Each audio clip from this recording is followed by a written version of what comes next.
The request came so quietly that it almost vanished beneath the noise of clinking cups, low conversations, and the hum of a busy cafe.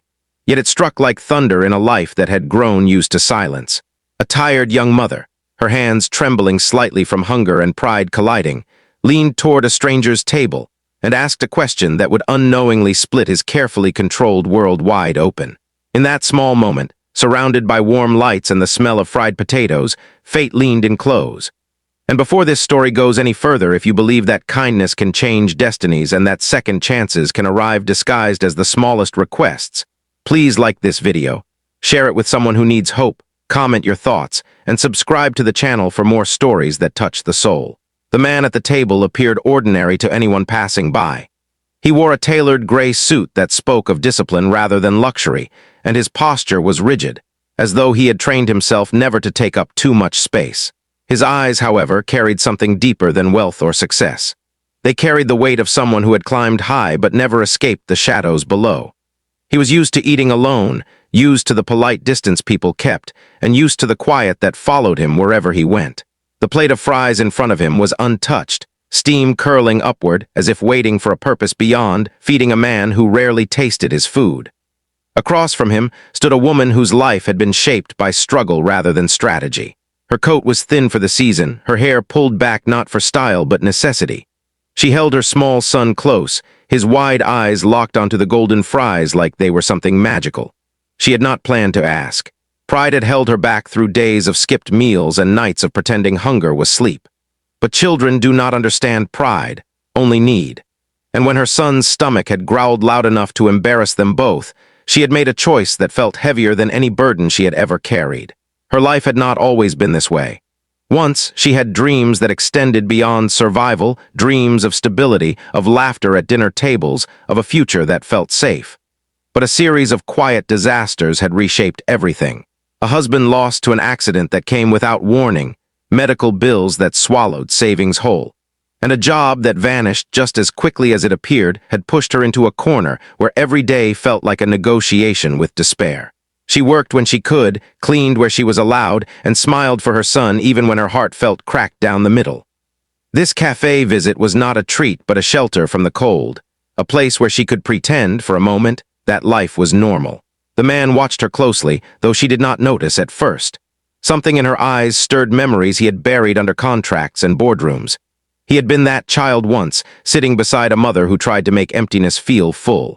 He remembered the way hunger sharpened every sense, how hope could shrink until it fit inside a single question. Long before he became a billionaire, before his name carried power and fear in equal measure, he had been a boy counting coins, learning early that the world was not fair but sometimes merciful in unexpected ways. His wealth had come from brilliance, risk, and relentless effort, but also from a vow he had made to himself long ago. He had promised that no one would ever see him weak again, that he would never need to ask. Over the years, that vow had hardened into a wall that separated him from genuine connection. People approached him for favors, investments, attention, but never with innocence, never with a child's quiet hunger in their eyes. This request, small and unpolished, slipped through every defense he had built. As he pushed the plate forward, something shifted inside him, not just generosity but recognition. The cafe seemed to fade as he noticed the way the woman hesitated, how gratitude and embarrassment wrestled across her face. Her son reached out cautiously, as if afraid the moment might disappear if he moved too fast. Watching them, the man felt a strange tightening in his chest, the kind that had nothing to do with business or control. It was the ache of remembering who he had been before success taught him to forget. Time moved differently after that. He listened as the woman explained her situation, not with complaints but with quiet honesty, as though facts alone were heavy enough. She spoke of work that barely covered rent, of days when she told her son stories instead of serving dinner, of the constant fear that tomorrow would be worse. She did not know who he was, did not know that the man sharing his fries owned buildings she could never afford to enter. To her, he was simply someone who had listened. For the first time in years, he did more than listen. He stayed. He asked about her skills, her past work, her dreams that had not entirely died. He saw intelligence beneath exhaustion, strength beneath humility. This was not charity he felt compelled toward, but respect. He had spent billions investing in ideas with far less promise than the resilience sitting across from him. And as the boy laughed softly with a mouthful of fries, the man realized that this was the return he had been missing all along. The days that followed unfolded like a careful miracle. He did not hand her money and disappear, knowing how fragile dignity could be.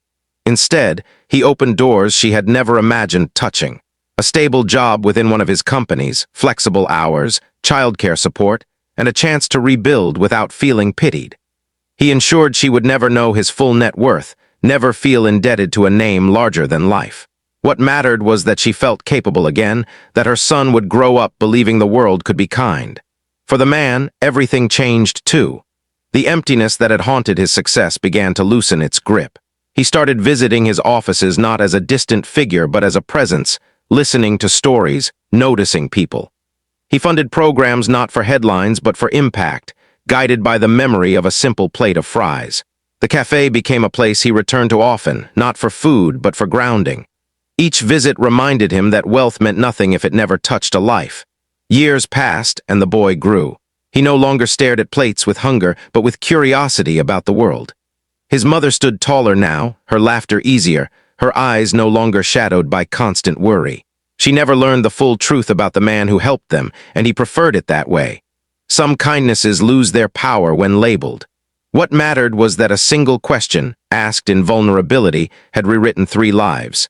And now, as this story draws close to its end, if it has reached something tender inside you, if it reminded you of a moment when you needed help or offered it, please pause and engage with this video.